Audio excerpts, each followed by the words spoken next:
You look at someone like Elon Musk with his incredible wealth. That's not a rich person. That's the kind of wealth that you can't transfer. You can transfer it from one account to another, yeah.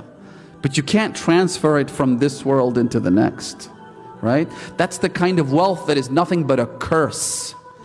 It's a wealth that's kept behind vaults and not spent where it's supposed to be spent, not given to those who are needy or poor. In fact, the reason they have this kind of wealth is because of the exploitation of the poor. The reason they're so rich is because they take advantage of those who are powerless.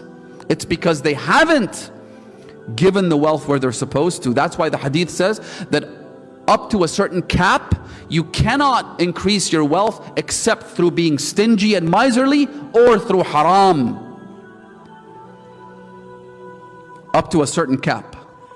Beyond that, there has to be an element of haram involved. Right?